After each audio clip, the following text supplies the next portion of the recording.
This is the one with the Welsh map-making Da Vinci. Sonicking and entering. Damn dirty apes! And the Klempari defense. It's called The Hungry Earth. Here we go!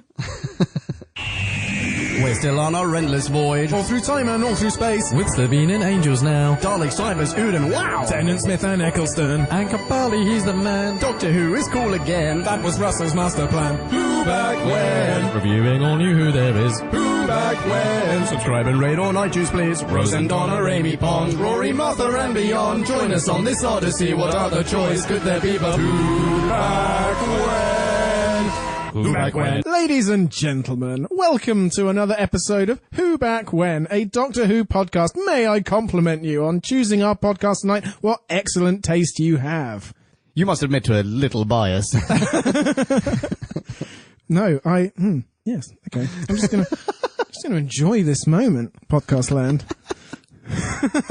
Right, this episode is N068, The Hungry Earth. And I bet you're hungry to hear who's on the podcast tonight to describe this episode to you. I am Drew Back When, and sitting across from me, my sole co-host tonight is... Ponken. Hello, Drew. Hello, Ponken. And hello, Podcast Land. We envisage this review being a little shorter than usual. Than the last couple of episodes have been. Last couple of New Who reviews, anyway. Yes, this will not be an hour 40 bladderbuster. Yeah, after stuff has been edited out of that, by the way. Yes, we're going to finish well before midnight tonight. Hooray. Hooray. So this episode is written by... Mr. Chris Chibnall. Yes, the incoming showrunner. Indeed. And I could not get that out of my mind as the episode passed by before my eyes. Oh, really? Yes. I didn't realize it until afterwards. Oh no, it was weighing heavily on me. Okay, so in what way did it affect your viewing experience? Well, I was really invested in it being good. Oh, okay. And, cool. Well... Oh, really? We'll get to that. Oh, no. You'd like to? Also, no. Oh, good. Well, I mean, a little bit, but I believe before we pressed record, you floated the word mediocre. Maybe that's where I stand as well. Yeah. Shall we B-scout this? Let's.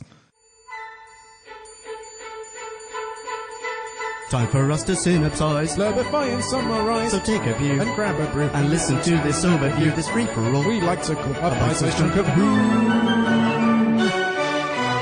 Bite-sized chunk of Who. The Doctor fails to take his travelling companions to Rio in 2020 and instead lands them in an all but deserted Welsh valley. There, two scientists are running a drill kilometres into the planet's nether regions, for goodness knows what reason, when they unwittingly awaken seemingly the Earth itself. I'm not going to do the accent. I stayed just this side of Kingston, Jamaica. Oh, well done. Oh, yeah, well done. It was on well the cusp done. there. When the subterranean threat chows down on Amy, Doc and Rory team up with a few of the locals and, armed only with a Meals on Wheels van, a pair of Ray-Bans and a Dennis the Menace catapult, must once again save mankind. Biscow over, you are welcome. Aren't you just? So... Mediocrity be damned, we're going to get some fun out of this. Yes, we will. Aren't they always the most fun to talk about? Well, no, because... Oh, no, really? Because the absolutely terrible, the ones with misguided flair, like Yeah. the Vampires of Venice, those are the ones that are most entertaining to dump on. But slightly underwhelming procedurals like this one are the harshest test of our comedic mettle. Okay, question for you. Yeah. This is a two-parter. Have you seen the second part?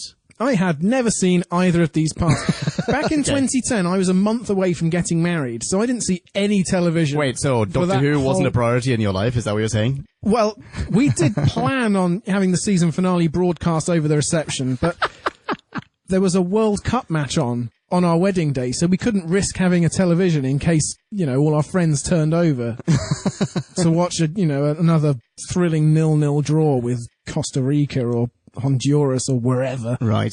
Okay. Enough about football. Understood. Well, the reason I ask is I haven't rewatched the second part either, and I don't remember where it goes, so how sure can we be that as a whole, this two-parter is just a procedural? Oh, well, I don't know about next week, but I'm purely pronouncing on this week. Okay. It's an entirely procedural first part. Certainly is. It's functional, isn't it? Because this is like the Sontarans in Series 4. Yeah. And the Cybermen in the middle of Series 2. Basically, every series now, at least in this stretch of New Who, it's like, we're going to resurrect a classic foe, bring them into the new era, give them a two-parter, and send them on their way. Okay, but you know what else this is? This is not only a direct sequel to a classic serial called The Silurians, or possibly Doctor Who and The Silurians, in fact, Pertwee serial, but it is also all but a remake of it. Like, at the very least, the setup is almost identical. It was a nuclear power plant, not a drill, in the original. Here it's a drill. Either way, someone's doing some industrial, they're getting up to some industrial shenanigans up top. Except a drill is much less exciting than a nuclear power plant's involvement. But the drill, this is where we're getting into a little bit of a trivia territory. The drill here, they're called the Discovery Team, right? Like the Discovery Drill or whatever. Okay. This is the same name of the drill that featured in another Pertwee serial called Inferno, which combined with Silurians, I feel very much makes up this one. Well, that's interesting, because as I was going through this episode,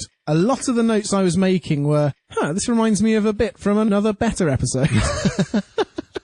Like, this is a nice callback, but standing by itself, what does this episode have? So you mentioned the Sontarans. Yes. And what in particular, what's the reference the parallel that you're drawing? Well, it's essentially a series-level structural one, where, episode 5, 6, 7, 8, where there's a bit of bagginess in the middle of the season, where you don't have to be driving hard towards the end goal, and you don't have to be introducing the companions quite so much. The focus can go on bringing back the classic foe, and so that's really the parallel here. Okay. Yeah, I gotcha. And I felt there was a lot less verve and pep and brio than when, little Dave Hedgehog was barking orders as Commander Skarn, or Michael Skarn, or whatever his name was. General Skarn of the 10th Sontaran Fleet. Score? Ugh. Skarl the Undefeated. Scar, something like that. Yeah. You agree with my basic points? I do, yes. Excellent. That's always a good start. So, wait, hang on. Can we talk about this whole drilling operation for a bit? Yes, I'm always up for a bit of drilling. Number one, why are they drilling into the Earth? Beyond, because it's there. The blue grass, that's why. They do provide an in-episode explanation. This blue grass that's coming up, I mean, that presumably, since we've drilled down 20 kilometres and haven't found the answer yet, there must be an answer in the 21st kilometre, and if not there, the 22nd kilometre, because what's down there in the upper layer of the Earth's mantle is directly related to the grass growing in this churchyard. Yeah, and I mean, grass famously has really deep roots, so... you can't pull that shit up. It just keeps coming and coming.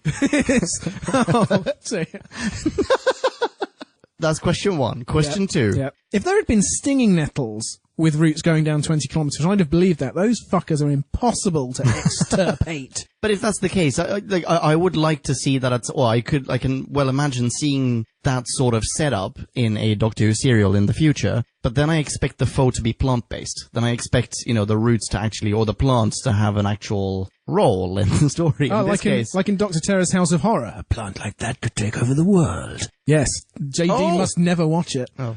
Or is it Tales from the Crypt? One of those. No, it's Little Shop of Horrors, isn't it? No, I know what you mean, the Feed Me Seymour. No, this is a 60s British sort of hammer horror anthology. Oh, I see. Oh, it's brilliant. Sorry. JD would hate it. Hi, JD. Hello, JD. Miss you. Yeah, right, okay. You were going to say there's a question. Yeah. Or a second point. Oh, right, okay, so here's another thing then. Who are these clowns? I mean, there are two people, scientists, who are behind the whole thing. Yeah. Then there's, like a handful of people running this drill. And they're all related, apart from Mira Sayal. Yeah, exactly. Oh, wait, are they all related? Yes, Tony is Ambrose's father, and Wait, Mo how do you know is... these names? Because I paid attention. Wait, Tony is the old redcoat. He's the... who gets the venom in the neck. Exactly, he's the love interest. Then there's... Ambrose, his daughter. Oh, right, who is married to, what's his face? Mo. Who is the father of Dyslexic Elliot. Dyslexic Elliot, yes. T.E. phone home. Anyway, Karen. Wait, okay, so it's a family operation. It's a mom and pop drill 21 kilometers into the earth operation. Yeah, a nickel and dime. Brick and mortar. Let's get ourselves some earth core. Yeah, exactly. Why? Just your average family startup descent into hell. I don't know why. Okay. It's never explained. Wales is fairly impoverished, so I suppose land values there are quite low, but this structure rises hundreds of meters above the valley floor. Yeah. Where did they get it from? Yeah. Okay. There's no government support because Matt Smith comes along and says, I'm from the ministry, and they go, no, you're not. This is a private thing. You got no business here. Okay. Yes. Yeah, exactly. Okay, wait, hang on. Still not entirely clear. Well, no, it just gets more fuzzier than ever. The deeper you go. Ah, nice. Okay, here's another thing. So they are drilling 21 kilometers down. Yeah. And I understand that this drill may in some way, it might awaken someone, it might catch their attention, the Silurians' attention. Yeah, that's if it doesn't get to the Rachnos first. Oh, well, yeah, well done. Yeah. Or any number of... Things that live, intraterrestrials. Okay, that's 21 kilometers down. But how shallow are graves that sit atop a hill? And why do they, digging a shallow grave atop a hill, why does that offend the Silurians? Yeah, and why is that? Is that their source of food, of sustenance? Like, I don't think so. Was Aunt Gladys tremendously large? I mean, when Rory was standing in that grave, it seemed fairly spacious. But why would they... I mean, would she make that much of a thud when the coffin was lowered into the ground that they felt it, their roof shook? No. They Certainly thought, not. this is our lunch for a week? What's going on there? Yeah. Okay, yeah, I don't understand. And I tell you what, that sort of looseness, that sort of vagueness, it contrasts very much with what I was referring to as the procedural element of this episode, where Chibnall, he goes into a bit more detail in terms of, okay, we're going to set up a command base. Now, what does that entail? Why, I'll tell you what that entails. We're going to have a number of montages where we're going all around setting up the sensors, the monitors, the lights, everything. Setting up the base, yeah. Yes. Oh, God, that's the worst, by the way. Well, I was going to say it takes none of that for granted, but it's so uninteresting. Is that why you think it's the worst? No, it is the worst. All right, I have a feeling that we're about 2 segues away from talking about... Is his name Elliot, the kid? Yeah, Dyslexic Elliot. Dyslexic Elliot. Wait, let's not single him out just because he's dyslexic, even though I disagree with them saying, or the doctor saying that Da Vinci... Fuck it, we're going to talk about that later. Hang on. Here's why the montage is the worst ever. The doctor says, hey, Elliot, go and draw me a map of the whole town, by which he means everything under the dome. Oh yeah, we didn't mention there's like an energy dome that now surrounds the church and... presumably the graves, like the cemetery basically around the church, that's it. Okay. Yeah. And nothing can go in or out. In the meantime, they are setting up cameras and sensors everywhere, and he's programming a laptop to show a digital map of the entire town. In fact, live streaming what's happening everywhere, which is infinitely better than Elliot's hand-drawn map. Oh. Right?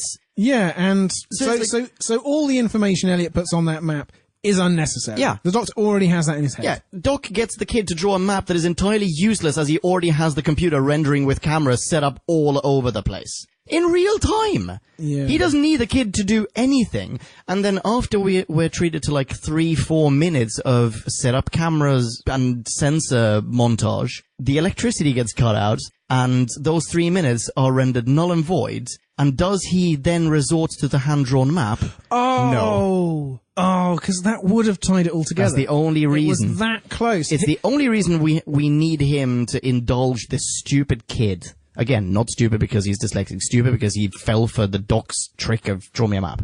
Yeah. The doc tricked him into thinking he was bonding when really he just wanted the kid as far away from him as possible. Yeah. Unless, I mean, he's prepared to... I reckon the doctor hates children, and that's why he very deliberately... Nothing escapes the doctor. He very deliberately goes, kid...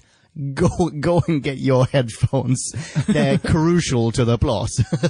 And then he, sacrifices him to the Silurians. Anyway, we don't know. Maybe this map will come up again in part 2, but the dome is tiny. You can remember what's around there, right? Yes. You don't need a map drawn. In fact, everyone but Rory and Doc, they know the area. Yeah, and the Doc and Rory, they landed right in the focal point at the church, which is at the top. They can look down, they can see everything. The Doctor instantly has an indelible mental map. Next episode, they're going to war. That's going to be on a global scale, or at least in a subterranean sort of sense. Is going to be... Are they going to need the map then? Yeah. Don't think so. No. Yeah. Oh, that's really annoying, because I was going to come to little Welsh Elliot's defense. Oh, okay. Please, defend him. Because you sort of sneer at his advanced map-making skills, but this kid has never left this village. As someone who grew up in a village about that size, you know every inch of it. You've seen it on maps, and you're thrilled to see it on maps because it's so small. You can't believe that your village has made it onto a map. Some cartographer walked by and noticed us. Thank you. I'll commit this to memory.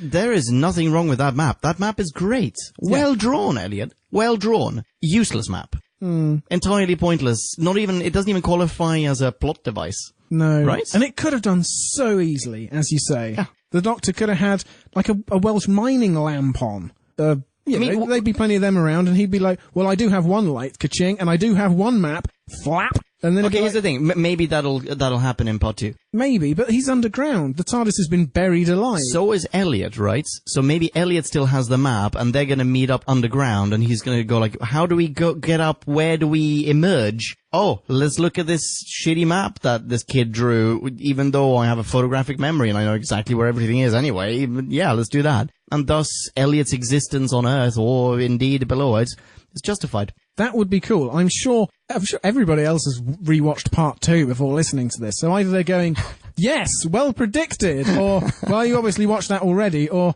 you could not be more ignorant and wrong. Or if you're listening to this in the future, after you've listened to this review, listen to our review of the next episode and hear us go, yeah, well, there you go, in your face. Or, well, fine, we were wrong. Yeah. We're not above admitting that. No. We're fine with that. We want to grow and learn from our mistakes. Yeah. Let's talk dyslexia. Yes. So, the doc says Da Vinci was dyslexic. And Einstein. Einstein, I believe, was dyslexic, right? I've honestly no idea. I think he was. But Da Vinci was not. I googled this because I was like, no, that cannot be true. And the only reference to this that I could find was on, I shit you not, dyslexia.org/famous people. The reason that they were saying, Da Vinci was dyslexic was because he wrote in mirror image. But he did that deliberately. He did that, right? Yes, absolutely. He had to master the regular language enough to be able to entirely reverse it in his mind. And by the way, he also wrote regularly, but when he wrote his own plans, he wrote in reverse, so to speak. Yeah. So I don't feel like that counts. He had a more advanced knowledge. He was the least dyslexic of us all. Exactly. The only reason I'm bringing this up is that Doctor Who is meant to be an educational show as well. And if you're going to ham-fist that one thing into this episode that is educational, please make it right. Yes, don't just go to dyslexia.org, take what they say at face value. And to be fair to Chibbers, he probably thought if anyone can be trusted on the finer details of dyslexia, it's dyslexia.org. Yeah. But you need a second opinion. Yeah. I mean, it's not even on Wikipedia. I don't think it was, no. Maybe they've edited it in the 7 years since, though. Oh, maybe. Anyway, okay, I've got a question for you. In the very beginning, we get to see, well, let me rephrase that. In the very beginning, Amy and Rory get to see future Amy and Rory. Yes, waving. 10 years into the future, their future selves. Does this well, the Doctor does. I mean, they only see tiny stick figures, and he has the little pair of binoculars. Oh, right, and okay, really? Yes, and he says, it's you. Oh, quite nonchalantly, really. Yeah. Like, well, yes, it is, but we shouldn't go over there and talk. Just ignore them. Don't look to see if they start following us, because the universe would implode on itself, but just let There's a them potentially be. more interesting episode going on over there. Yeah. But I'm assuming that this is going to be revisited again in part 2. But does this work? The little I remember of what happens to Amy and Rory would negate the possibility of 10 years into the future, Amy and Rory showing up to wave at them. Yes. Right? Absolutely. And do you remember that when Amy was first introduced, or very early in her run, I was like, did Moffat have in mind their ultimate demise at that point? Apparently nowhere near, if this episode is anything to go by. Exactly, yeah. So, yeah, curious to see what they're going to do with that. But I'm assuming that that's going to happen again because, as you say, it was done so nonchalantly. It was clearly just dropped into this. The episode would have been no better, no worse without that scene, so clearly it's there for a reason, i.e. it's going to return in part 2. I'm assuming. Yeah, and it's probably to do with what they showed in the preview, where the Doctor suddenly starts talking about fixed points in time, and this is not one of those. And nothing of that sort has popped up in part 1. Nothing like it. Oh. Apart from this sort of bit of very oblique foreshadowing. I didn't think about that. Oh, interesting. Yeah, we should definitely dedicate a little bit of time to predictions. Oh, well, I'm curious now. I assume that the crack will come back, and Oh, no, and really? the Doctor will say, well, that's why time isn't fixed, and that's why we can do whatever we like, and that's why you were there, and it doesn't necessarily mean anything. Oh. Because everything's up for grabs in the new Moffat world. Oh. Yeah. Ably abetted by Chibnall. That sucks a little bit. Okay, you predict something better. Well, I'm now thinking that this is wrong. But I was gonna say, well, not presumably, but possibly, older Amy and Rory could help them in some way, in some Bill and Ted fashion. You know, future Bill and Ted coming back to put up a sign, hey, Doc, you know, that sort of thing. So, future Amy and Rory could show up at some point. Let's say, for example, Amy or Rory being pulled down underground. Rory, let's say, because Amy's already down there. Rory's pulled down, and as he is... you mean Rory's sucked off by the ground? Yes, Rory is sucked off by the ground. Yes, you got it in there. Yes. Yes, bingo. The line that didn't make the intro, or the B-Scout. So he's pulled under, and then something pulls him back up, but he can't see who it is, but it is future Rory. You know, that sort of thing. Or someone else is caught under the dome and is helping them, but who could it be? Oh, it must be future Amy or future Rory, except they're now avoiding contact because they don't want to have the same situation that happened at, you know, in the episode Father's Day. Rose meets her dad and she tackles herself, and all of a sudden, holy shit, the universe implodes. Right. Which is presumably what he's referring to. It's like, oh, well, don't go over there, because then, you know, nonsense is going to rain down on the earth. That's why the Doctor had to obey his 100 feet restraining order in the Angels one, where he had to wait for Doctor Without a Coat to leave the screen so he could sneak in and whisper into Amy's ear. Oh, there you go. Yeah. Because, implosion alert. Implosion alerts. Same matter can't occupy the same space. Time Cop. Ah! Yeah, good film. I mean, I say good. You mean A. Time Cop, a film. Okay. Right. Well, we were on the theme there of the Earth swallowing and cracks. Yeah. And holes and mouth holes, and this whole series is just rife with orifices. What is it? Where are you going with this? It's just a recurrent theme. It's inescapable. That and everybody get in the church. Yes, I was also thinking that. So this is what, the third time in a row that we've had that? Possibly? Certainly the second time in a row. Yeah. So we had it in Father's Day, which we mentioned just a second ago. We had it in, what was the last one? Amy's Choice. Yep. We have it in this one. You know what? This is just a general trope in lots of stuff. Like, let's hide in the church, which is understandable. It's a sanctuary. It's, you know, yeah, I get it. We've just had a lot of it recently. Yeah, and granted, there isn't much else in a tiny, mostly abandoned Welsh village Yeah. that would be standing. Wait, hang on. This isn't even a village. This is a church, a cemetery, and that's it. A drilling thing, which that's seems to be right. right next to the church. There's no, like, residential area. No, you're right, because they said that they all come in, they travel in from outside. There's nothing here. It's a church next to a drill. Right. Yeah. Oh, okay. But they didn't need to set it up that way. Yeah. There's They not even had a any priest, by the number- way. Why didn't we even get a priest? In fact, the church seems almost abandoned, right? When they're in there, it looks completely abandoned. Yeah. Haphazardly, you know, just stuff's just been plonked in there. And I've been on holiday to Wales, and Did you see many places like this? there are a few places like that where, Okay. I mean, no, it wasn't just a massive drill and a church, but there are places where the population is depressed or the Christian population is depressed, but the churches are all kept open because of all the people sort of walking by on all the various trails who like to pop in and see a nice church and drop, 50p in the box, and that keeps it going for the tourists. So I can believe this church was left open to the exclusion of everything else. Okay, yeah, fair enough. Would they still be burying people there? No. Oh, wait. Aunt Gladys. Exactly. Oh, yes. And then Uncle Mr. Gladys, yeah. Yeah, I don't know. They were made for each other. Gladys and Mr. Gladys. Can we talk Silurians for a second? We should. Let's we really do that. should. Because this is a Silurian episode. In Classic Who, we've only encountered the Silurians once so far, I think. Oh shit, haven't we? I think we have only encountered them once. And that's in the Silurians, or Doctor Who and the Silurians. We've encountered their cousins, the Sea Devils. Okay. Who are also not from the Silurian era. He even makes a reference to that in this episode. He says they should be known as the, what is it? Homo reptilia? Eocenes. Eocenes, right. Yeah. And they're 300 million years out of their comfort zone. Yes, exactly. I said before, this is a direct sequel to that episode. Did I say how it's a sequel? No. In that episode, that serial ends, spoilers for Doctor Who and the Silurians from like 1970. Wait. Go back and listen to the episode on Who Back When and come back. We will wait. Yeah, by the way, I did today. That was part of my preparation for this recording. Oh, nice. Yeah, it's a hilarious review. Please listen to it. And we're back.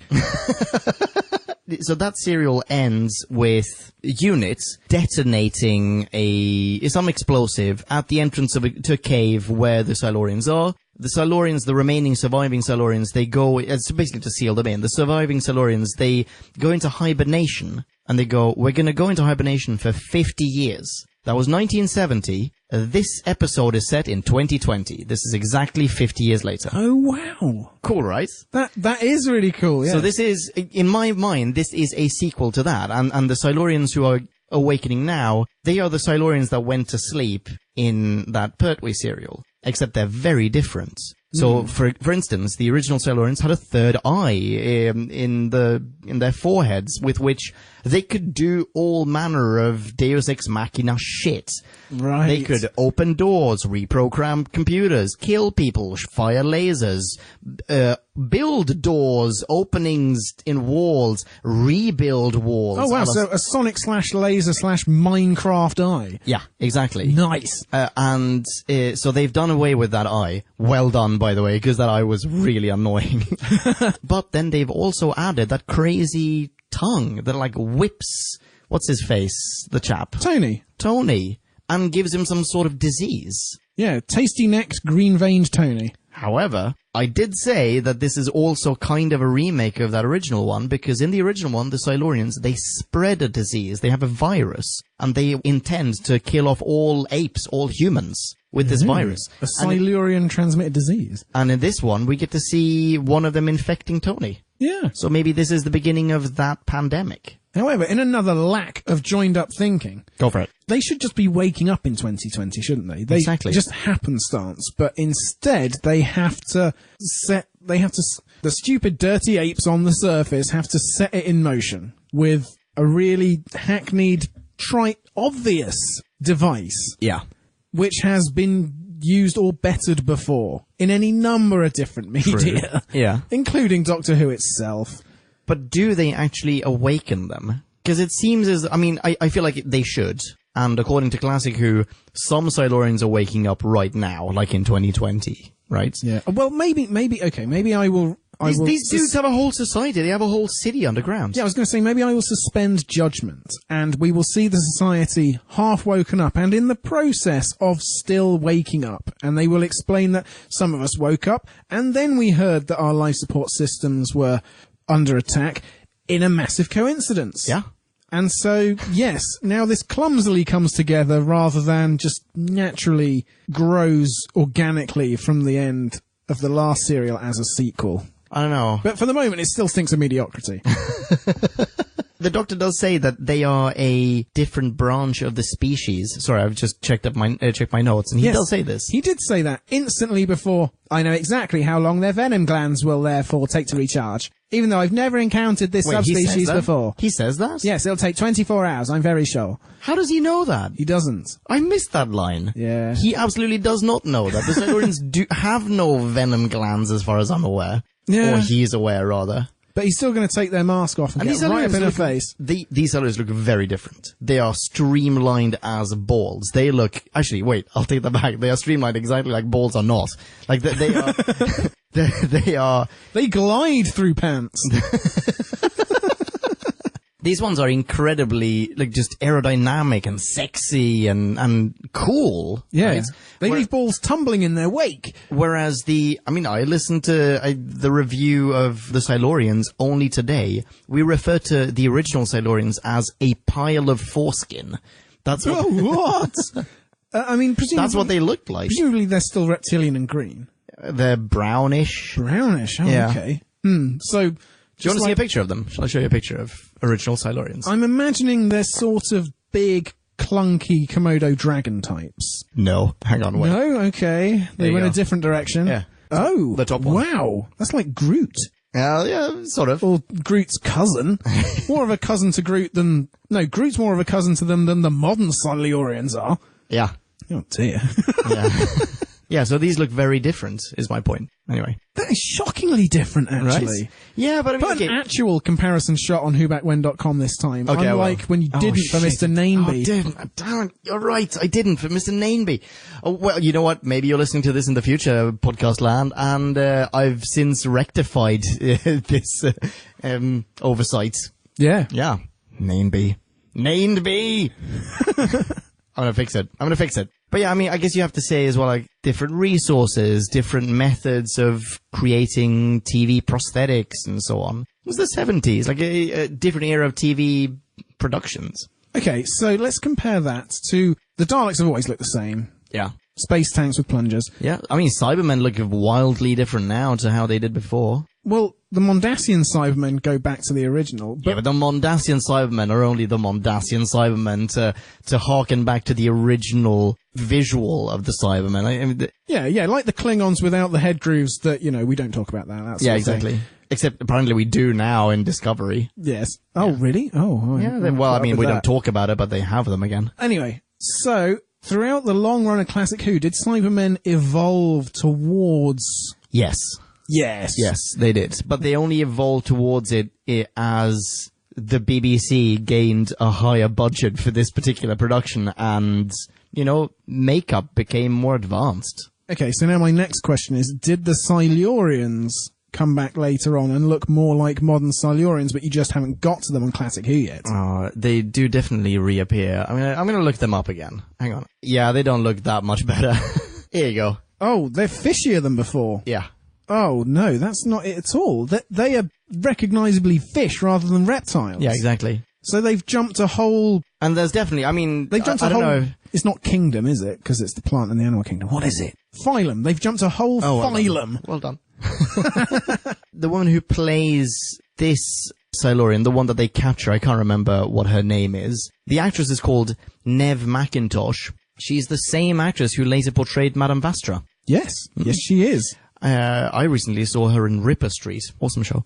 Am I right in thinking, this is just based on the preview of part 2, am I right in thinking that all Silurians, at least in this double feature, once they take off their masks, they are played by Nev McIntosh? Oh, really? Well, I don't know. Either that, or it's the same character who's now down under and leading an army. I feel like that was a different character. An army of who? An army of Neve McIntoshes. Well, everyone's wearing the mask, so with the mask, everyone looks the same, right? But I have like the Sontarans last series. Yes, exactly the same thing. Well, I mean, I don't know if this is the case, dude. I don't know if this is the case. But I mean, right now, Nev McIntosh, what's her name? Let's just call her Alana. Is that her name?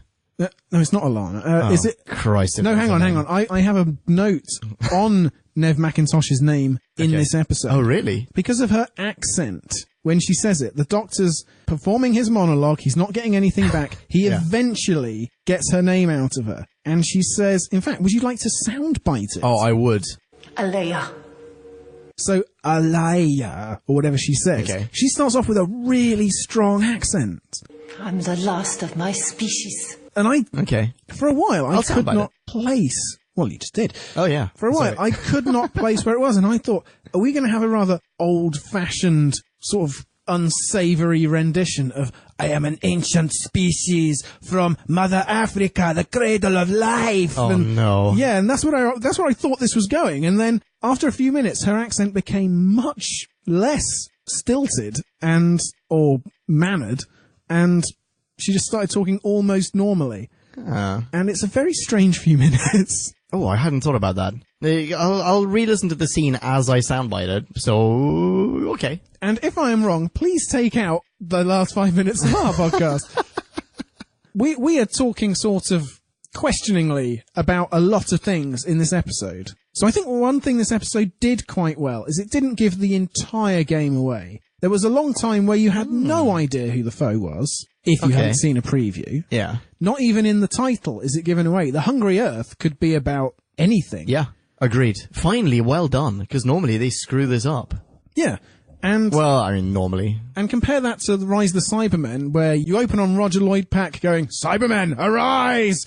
And then instantly there's a soft focus Cyberman, and you're like, well, there we are. And it's called Rise of the Cybermen as well. And sometimes you get them up front. Yeah, or, I mean, every single noun of the Daleks, you know, every single one of those episodes. Yeah, so this episode did a fairly good job of not showing its hand. Yeah. Straight away. Absolutely, well done. And so we don't know quite a lot about what's going to happen next week. We fear it may go down the same formulaic route, especially from the preview, which they couldn't quite resist. Yeah. But, yeah, in that sense, the story seems quite well paced and structured, but I think that's about it for me. I'm not sure I agree with it being well structured. No? At the very least, not in terms... I mean, I agree with you in saying that, yeah, they didn't give away the not the Sontarans, the Silurians until late in the game, but I don't think it was well paced as an episode. Okay. Everything happens way too swiftly and way too abruptly. And really frenetically. Yeah, aside from the cold open, I don't want anything to happen too abruptly. The cold open is meant to be, that's a cold open, right? Yeah, it's meant to be compressed. Yeah, but then after that, everything that happens is just like boom, boom, plot point, plot point, plot point, plot point. There are Amy and Rory from the future. The Doctor's just introduced himself and all of a sudden the computers are making noise and there are holes in the ground. Like there's nothing else there. You know, the second he arrives, someone's disappeared. Amy gets pulled underground. Later on, the TARDIS gets pulled underground. Very abruptly, the TARDIS gets captured. Like, oh, we'll go into the TARDIS, we'll go on an adventure. Nope, no adventure, because we're being pulled underground. Everything happens way too quickly in this episode, I feel. With maybe the exception of everything succeeding the montage. So when the kid is running around in the churchyard, for example, like that isn't frenetic, choppy editing. That's actual suspense, right? And yeah, although I wish they did a bit less of just the actor in the suit running from right to left. Yeah. When it could have just grabbed the kid in that time and been gone already. Oh, absolutely. In fact, you don't even need it because you can manipulate something. Yeah. The soil. What's it called? You know what I mean. Bioprogramming. That's the one. There you go. Thank you. So the Doc's wearing Ray-Bans in this one. Where does he get them from? Oh, he's got them in his pocket, along with his Dennis the Menace catapult thingy. This is another thing for me that doesn't quite join up. What? Because we see Amy underground getting heat scanned. Yeah. In exactly the same way as the Doc then does with his Ray-Bans. So I assumed what was going to happen was that these Ray-Bans would fall off a Silurian at some point when it's trying to get Ambrose. Yeah. And Tony, and Tony enters the fray, and then the Doctor comes along. And I expected just a half-second establishing shot. What is Silurian running around with a pair of heat vision Ray-Bans? Because it's dark. But they're Ray-Bans. Well, manufactured by Silurians. Okay, so don't make them Ray-Bans. It's simple. If you're gonna... either way, it's stupid. If either the Doctor just pulls it out and it looks exactly like what we've been seeing, but it's unconnected to that in any way, or the Silurians, like you say, they've been importing designer sunglasses to their subterranean lair. I thought it was worth noting that this is, I believe, the first time that... No! Oh, sorry!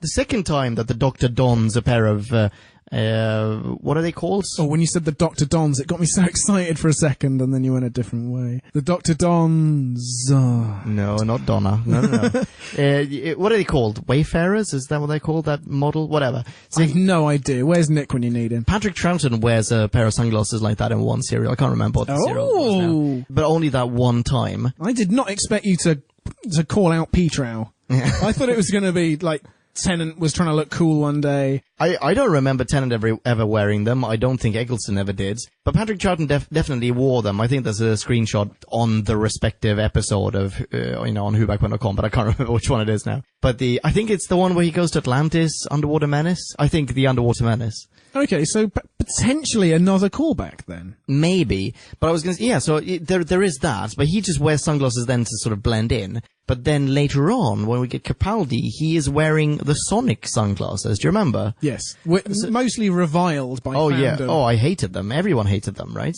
But in New Who, this is where they first show up. Yes, and if only it made a shit of sense. Yeah. That's true. Yes, I'm with you on that. Because there's no reason why they had to be sunglasses. They could have been some slightly clunkier version of visual aid that in the fight, the Silurian drops, the Doctor picks them up, looks through them, thinks, I could do a clever with these.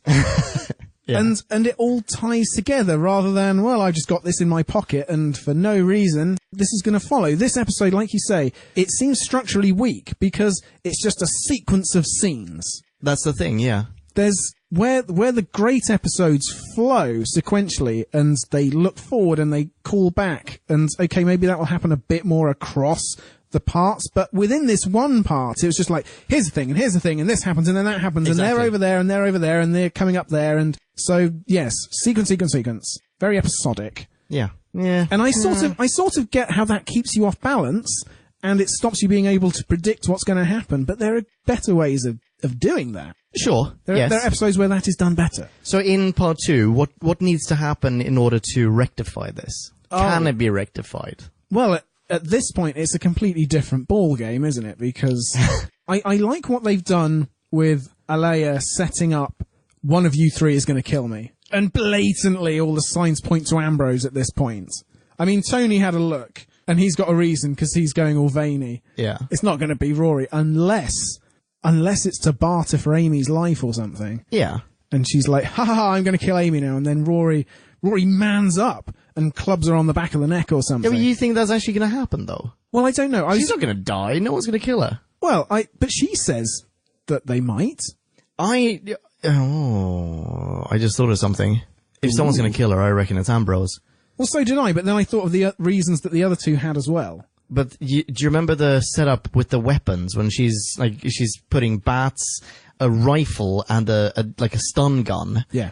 In her car, yeah. And she clearly looks at them like, yeah, one or more of these items is coming back later on, hint, hint, this is obviously going to be the stun gun, right?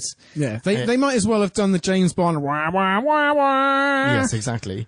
They couldn't have given that pile of weapons more screen time. But it could be misdirection. But it's a vain hope, perhaps, or a slender hope. At the very least, see, I'm not sure anyone's going to get killed, but if anything, she is carrying the stun gun on her. It's the only small item that she had. She hasn't hidden the rifle on her person, but the stun gun could be in a pocket or something. She 100% has it, yes. Yeah. You're right. And so at some point in part 2, she's going to point it at Alea, whatever, and... Alea! Bing bong hey. They have at least opened up or left open the possibility it could be one of the other two. You know what, I don't actually even remember this line of one of you is going to kill me. Yeah, it's when... And also, the Doctor... I know exactly the scene, but I don't remember the line. Yeah, and the Doctor sets up as well with amazing foresight and certainty, doesn't he? When he's saying, you four in the church, you have to be the absolute best of humanity. And without what's going to happen in part 2, there is no context for that whatsoever. That does not fit the situation at all. He basically should just be saying, calm down, stick together, don't split into factions, and don't do anything stupid. You have to be the greatest example of humankind. Well, effectively he's saying this is first contact and you're going to be the ambassadors at this point.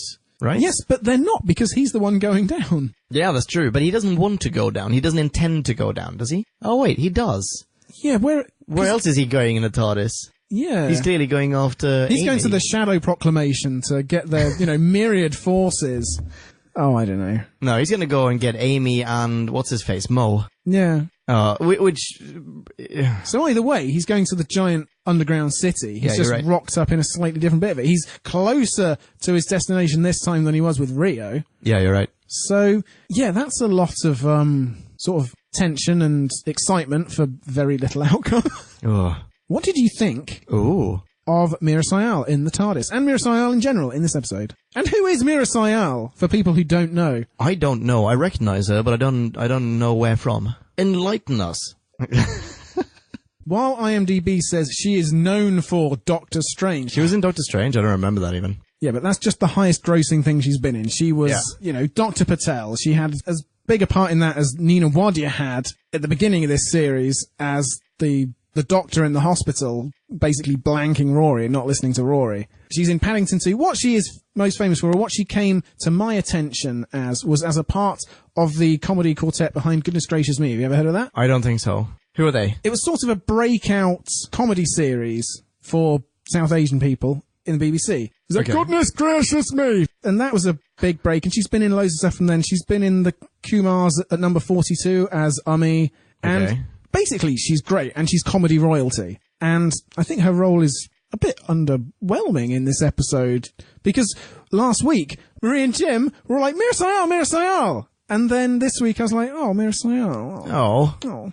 Oh, I'm sorry. Maybe she gets to do something next week, because presumably she does. She does go down with the doc. I did not expect her to suddenly... She seems to lose like 20 years. Like one second, one scene, she's, smooching centuries-old Tony, who's on the brink of death.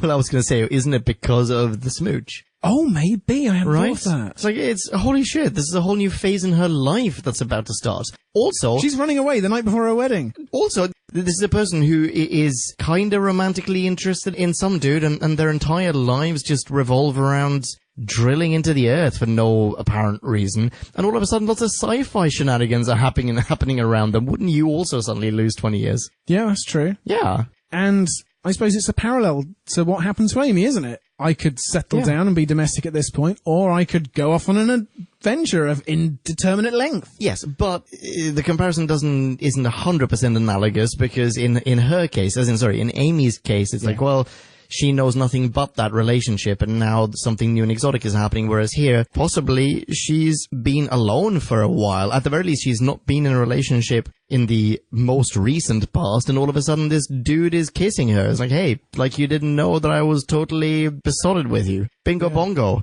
A whole world of boning has just opened up for her.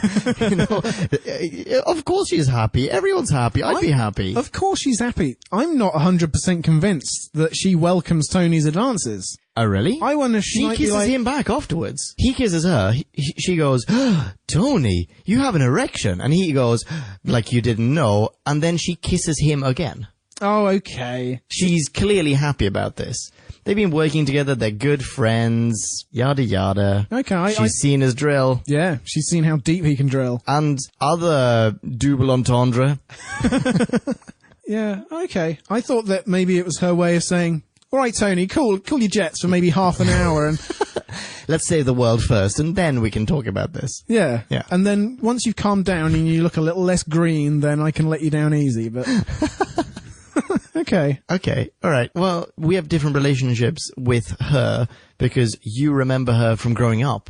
Maybe your adolescence. My juvenile years. Whereas I recognize her face as a celebrity, but I don't know her at all. So to me, it felt like, oh, Doctor, why, don't let anyone, just anyone into the TARDIS. It's a privilege. Only a couple of people at a time get to do this. Yes, when she got into the TARDIS, my immediate thought, because I've been conditioned to think this by previous discussions on the show, was, is her name going to appear in the opening credits next series? And next episode? And does that make her an official companion? And, and is that canon? And all these questions that are essentially meaningless. But anyway.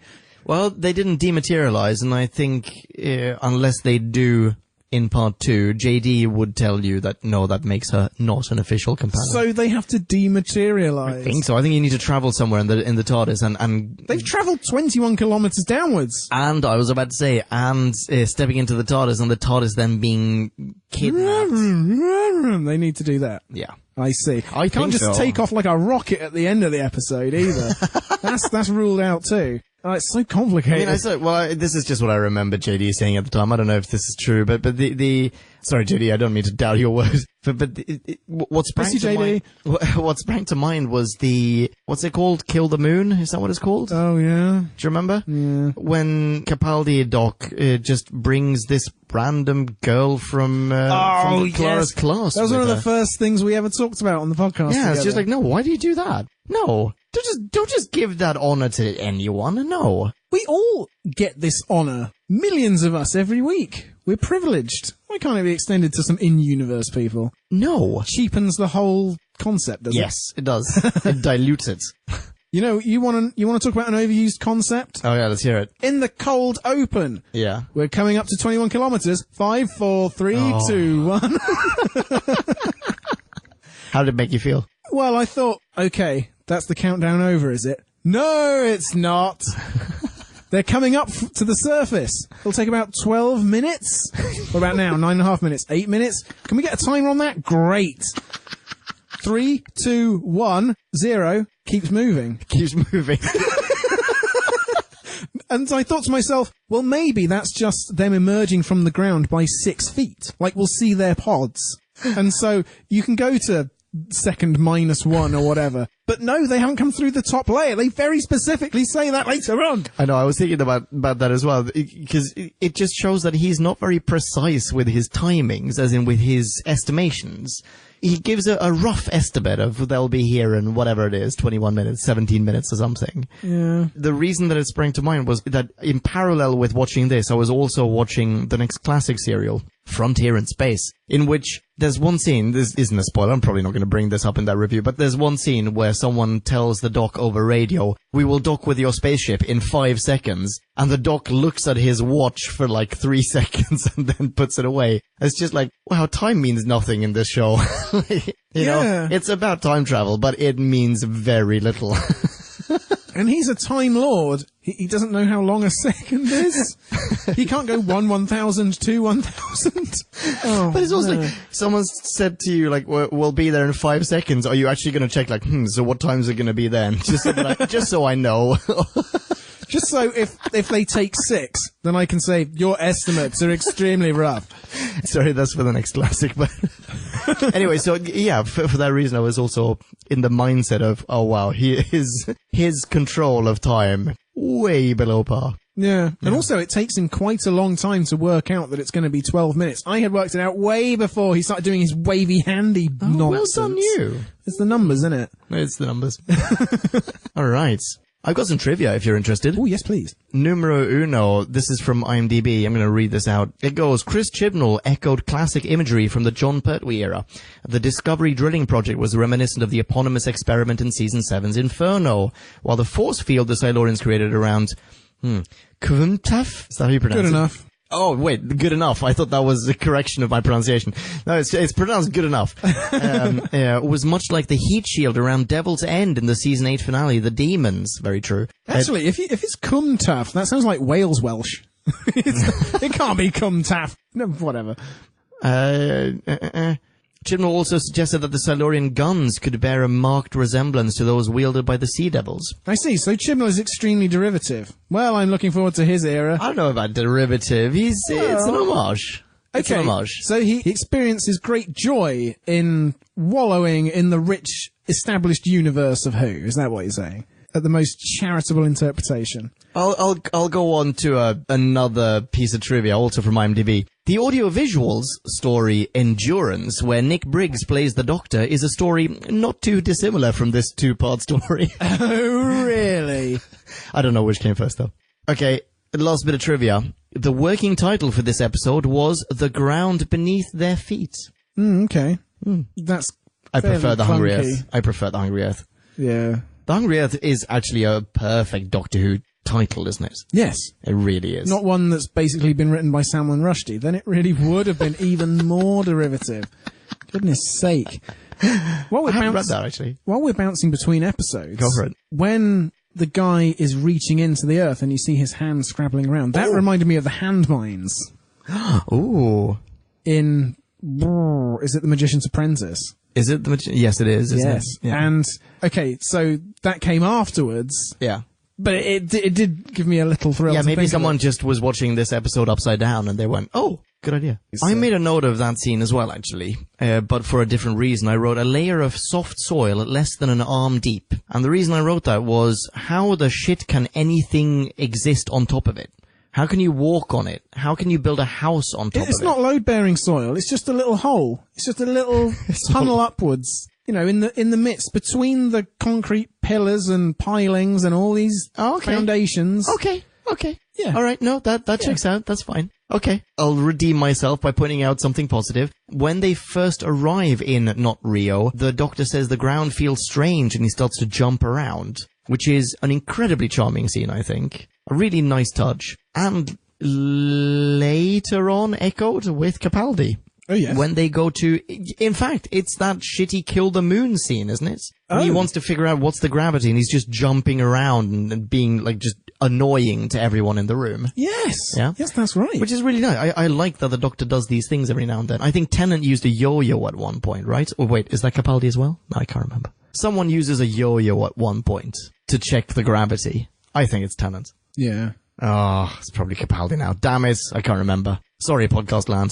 So it's hard to keep track, though, of all these multiple, branching connections that are just reaching forwards and backwards across the whole history of Who. And there is a certain admirable weight to that once you enumerate enough of them. Okay, yeah. But it's, I always say, I enjoyed watching this week's episode. Yeah.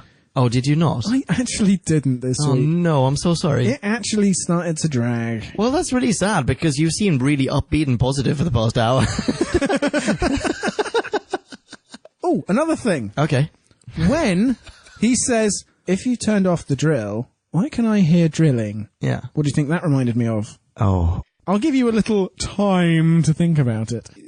Come on, Leon. Tick-tock, tick-tock. TikTok, exactly, yes. It's the clockwork droids, right? Yes! Yeah, there you Well go. done, girl in the fireplace. Oh, thank goodness. That's exactly what happens in that scene, where there's the girl and the Doctor's under the bed, or he tells the girl to get under the bed. Madame du Pompadour. Yeah, so if the And- clock doesn't work, why can I hear ticking or something to that effect? Yes, Yeah. exactly. Almost verbatim. So that concept has been done. Yeah, but that concept has been done in lots of different films and TV shows. It's a standard trope, isn't it?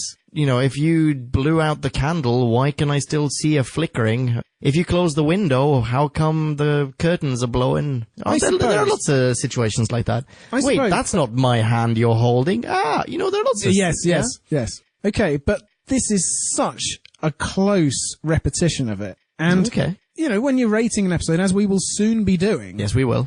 you've got to weigh up exactly Everything. how much stuff of what has happened have you seen before, have you heard before, what have they added to it, and set that against the luster of, like, the new zippy lines. In this series, we've had loads of zingers from Moffat and his cronies, even Simon Nye last week. This week, not many, right? Not really, no. No, I mean, even when I think is a good example, when Mira Sayal says, does this happen to you every day? And the Doctor goes, no, every other day. And we're supposed to be rolling on the floor, clutching our sides. Is that the best you can do? It's not much.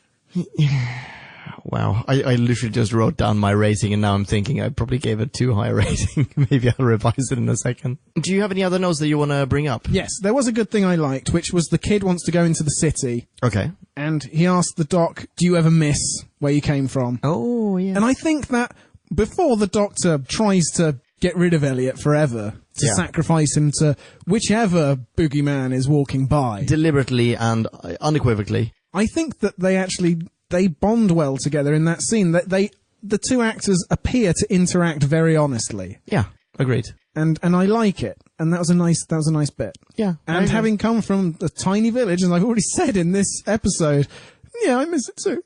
Oh. I want to live in the big city. You want to live in the big city? No, I don't want to live in the big city. Gotcha. Actually, there's one thing we haven't talked about at all. The vivisection. Down under. Oh, yes, because Amy's been trapped again, much like in The Vampires of Venice. Yes. Oh, damn it, you're right. Yeah, you're very right. Oh my goodness, almost identical. Yeah, Tied except her up. feet are strapped up this time. They actually listened. Yeah. Okay, but didn't you find that incredibly horrific? Body horror in general, and the dude, Mo, who's just given up, he's relented. That was scary, and that was actually the only bit that got my blood pumping, was seeing that Silurian surgeon advancing with a syringe or something. Yeah, or a scalpel, or both, or some horrific instrument. Ugh. Yes, that was nice, and you could only see their eyes, but their eyes were glinting with glee. Oh. And, oh yes, Okay, yeah, that redeemed the end of the episode a bit for me. Oh, you're smiling a little bit too broadly at the body horror and torture. but I agree. Holy smokeroonies and cheesecakes. Only time I've said that this episode, by the way. Really? Yeah, that's slightly unenthused by this episode. But yeah, the tension in that scene, dreadful. I mean, in a good way. Yeah. You know? Oh, wow. Oh, you talk about dreadful. Yeah. I think I'll make this my last note. Okay. You have the Doctor giving his rather incongruous speech in the church. Yeah. Nazreen spontaneously breaks into applause. Oh. Always a bold move for a writer to clap his own dialogue. Yeah, but it's a failed applause, isn't it? It's a failed attempt at starting a group applause. I suppose. Because she embarrassedly just stops. Sort of looks around like, oh, I can't believe I just did that. I suppose, and maybe that applause is supposed to motivate why then she is the only one who is adventurous enough to follow him into the TARDIS, and she's been convinced by him and charmed and all that sort of thing. Yeah, I think you're right. Okay, I suppose that makes a bit more sense, but it just seems so unworthy of applause at the time. But then, I'm not Nazreen, so, you know, different strokes, different folks. Shall we segue into our ratings with a soundbite that at least I thought was a little fun? Okay. This is from 2445. Can't you Sonic it? It doesn't do wood. That is rubbish. Oi, don't diss the Sonic! Yeah. Yeah. All right. Nice ratings? callback. Fond memories. And now it is time to rate this. Did we love or hate this? Bing bong, hey, la la la la la. Ratings. How about you go first? Okay, I haven't thought very much about what to say, but I do have a rating which I already regret now before having uttered this. Here are some things that I liked about this.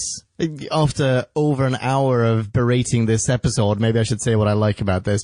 I like that it's a return to a classic foe. I like that we introduced the Silurians in New Who. I'm done. Oh no. No, I liked a few things about this. I thought some of the tension was great, even though the map and the montage led to absolutely nothing. It was still, like, it was well edited. It was a nice scene. It was kind of what you wanted. It was the Home Alone sequence of let's barricade ourselves in the church and let's set everything up and get ready and blah blah. We didn't really talk about this, but they're under a dome, and that in itself is a cool concept. It's a concept so cool that it had me hooked to an incredibly bad TV show called Under the Dome for about 3 months before I finally fell off the wagon, got back on the wagon and kicked that shitty show out the window. You should just watch the Simpsons movie. It'd have been over in 90 minutes. Actually, yeah, that's a bit of an exaggeration. I saw maybe 5 episodes, but it was 5 episodes too many. Anyway, so it's a cool concept, and we didn't really talk about that, but I like that as an idea. The problem is that they didn't explore that idea here at all. They're cut off from the world. So show that. Show someone outside the dome trying to get in, but not being able to communicate with them. Show them going, holy shit, all we need is that one gadget. Where is it? Oh, it's just on the other side of the dome. Yes. Show birds trying to fly into the village and just getting electrocuted in midair. Exactly. Zapped. Like a paraglider comes in, goes, falls to the ground, just sliding down the edge of the force field. So in the episode, The Daemons, the bit of trivia that I just read out, in the episode The Daemons, there is a heat shield, a dome, around this town, this village, and they incorporate that in the plot. It's fantastic. Like, there's so much tension around the fact that Unit is on one side of it, the Doctor's inside of it, there's a helicopter trying to chase people into the dome so that they get burned alive. It's wow. Like, there's so much stuff that you can do with the fact that you're encased in this dome, but they do nothing with it here. So, you know, nice thoughts, but is that another empty callback then? It is, actually, yeah. Oh, man. What else? I mean, finally we get an episode that is officially set in Wales, as opposed to all of those episodes that are officially set in London, but that are actually set in Wales. But the time crack was in Cardiff. Oh, yeah, you're right. Or the energy crack, whatever. Back to the crack again. But, yeah. Yeah, you're right. You're right. What am I going to say? Liked some bits, didn't like some other bits. I feel like I have nothing to tell you about Rory because he played no part in this. I can't say anything about how I feel about Amy because she played no part in this. I have no relationship with any of the rest of the ancillary characters. Not even What's-Her-Face who got to get into the TARDIS because I don't know her from when I was a teenager. And she did very little for me in this episode. So I'm going to give this a Mostly just out of nostalgia, and it's nostalgia that I'm giving myself rather than this episode giving it to me. It's giving this a 1.6. Wow. Yeah. Do you know what? Actually, I don't think you should be ashamed of that rating. Okay. Because I don't think I'm going to go that low. Okay. I mean, I know I have been trashing this episode, and it wasn't particularly enjoyable, and it wasn't particularly lustrous, but it wasn't awful. As much as I've been dumping on it a la Marie, I don't think I'm going to give it a Marie-level rating. I mean, okay, you can criticize the freneticism, if that's a word. Great word. Yeah, of the episode, but at least it does keep things ticking along. Even if the procedural stuff was boring, something then unfailingly happened within a couple of minutes, and we were just borne along with the tide of events. But overall, it's just like the hands. They're just reaching for stuff and just clawing at empty air. They might come back with a concept, but they don't marry it to all the other concepts. It's like a trivia page of an episode, and some people will love that. And I am not that kind of fan, unfortunately. Oh, wow. So, also I didn't like the shameless Sherlock audiobook tie-in. Like, guess what? We're going to be producing this next week. Better tune in for that. Oh, yeah. Of course. I didn't make that connection. Yeah. I did like the exciting music played on the double bass. So, at one point in the episode, it was like, it was very, very, very low down there. But I am clutching at straws, much like Mr. Chibnall trying to fill out his script. I'm going to give this a 1.8. Very nice. Okie dokie. Right.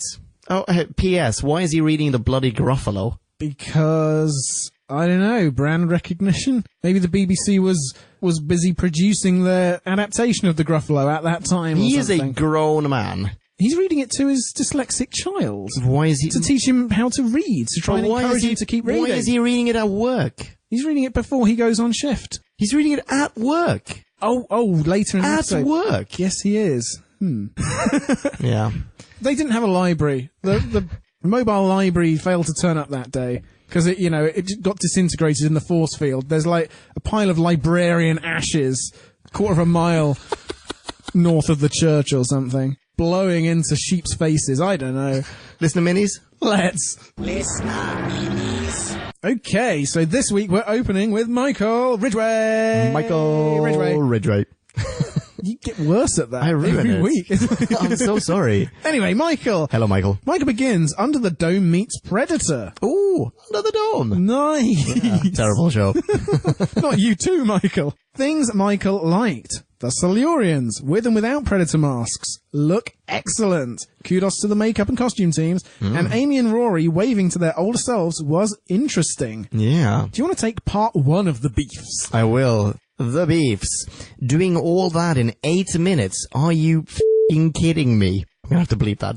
This is worse than the 1 second bullshit. In Flesh and Stone. How did the kid draw that perfect picture of the town in color? And how did they install all the gadgets in time? I can't wire a plug in 8 minutes. Couldn't they have stayed in the control room where all this stuff was already set up? Good point. Yeah. What was the point of the plan anyway? Wouldn't the Silurians just have turned off the cameras again? Michael continues with yet more beefs for a clash of civilizations. This episode is woefully underpopulated. Classic Silurian Sea Devil episodes felt epic, with the army, the Silurians, the navy, the Sea Devils, and massive, massive death. Typically depressing Fifth Doctor story, Warriors of the Deep. This has 5 people in it. Where did all the worker dudes go from the opening? Is it a bank holiday? I wanted Silurian versus ape carnage, and I was left disappointed. He continues, yet more beefs. While the Silurian makeup is fantastic, they don't look as reptilian as the classic versions. I wanted giant rubbery lizard bug eyes. Michael then segues on to questions. Is this the first appearance of the sonic sunglasses? Well, you might ask, Michael. What happened to the dead body in the grave? Also being dissected? Can you explain the bluegrass to me? No. No. It's a genre of music. Yeah, that's the best we've got. I mean, maybe next week they can say, well, after 50 years, our life support systems, to enable us to wake up at the appointed time, as makes sense, and we will now make explicit, started drawing in oxygen or something or some element or whatever from the sky, thereby turning bits of the grass blue. Excellent explanation that I have no doubt will be omitted from part 2. Yeah. And Michael concludes his questions with, why isn't Silurian venom more potent / instant? Yeah. Tension, Michael! Yeah, I thought it was potent enough, to be honest. Yeah, this is like Tony's own personal But I've heard that countdown. before. Oh. Sorry. He continues, / concludes, underwhelmed considering a return of a classic baddie. Next week's visit to World of Reptiles looks more promising, but the subterranean set, so far, is not a patch on Alien Underworld's a 4th Doctor story, Revenge of the Cybermen, 5th Doctor, Slit Your Wrist story, Caves of Androzani, and mega awesome 7th Doctor story, Dragonfire. Michael concludes with a rating 1.5 out of 5 blades of blue grass. Thank you very much, Michael. Think we're on the same page there, Michael. Yep. Next up, we've got Tracy Fountain. Hi, Tracy. Tracy goes, there's a lot to love about this episode and a few things to hate. We start with a classic pattern. Doc strides in, smells a mystery, gets that little twinkle in his eye, and gets right to work. Rory experiences an important rite of passage for companions, impersonating an authority figure. The Rory-Doctor interactions are pitch perfect. I love the almost high five they shared just after capturing Alaya in the Meals on Wheels truck. Rory does have a role in this episode. He's bait. Yeah. And I forgot about that high five. That is actually quite nice. Amy doesn't get to say much besides, I dressed for Rio. Did you just shush me? But surely that's a time constraint. And we have a dynamic character in Nasreen with some very enjoyable friend chemistry with the Doctor. Oh, friend. Let's talk Silurians. All right, Tracy, let's talk Silurians. On first watching, if I'd been armed with knowledge of Hartwell-Trout and Pertwee, I could have maybe guessed the Silurians were the enemy. But it could also have been a daemon with a heat barrier, or humans turned primord. Wow, this is deep. As for the Silurians' appearance, it's sleek and believable. I'd appreciate the reveal of Alaya's face more if writing hadn't botched the moment by making it creepy. Seriously, Doc removes part of Alaya's outfit without her permission, then gushes... about how beautiful she is. Add the fact that she is shackled, and he's grinning like a maniac only inches from her face, and this reads like a prelude to assault. Get with the program writers. Tracy gives this a rating of, when your ice cream is melting a little too quickly. That seems like a much higher rating than what we gave it. I don't know, I think Tracy's saying, I came in with a full ice cream, and now I'm just left with bare cone. Because this episode just stripped my capacity for joy. Possible. Yeah, very possible. Ladies and gents, you can follow Tracy on Twitter. She is at Yekot and that is Fountain Tracy backwards.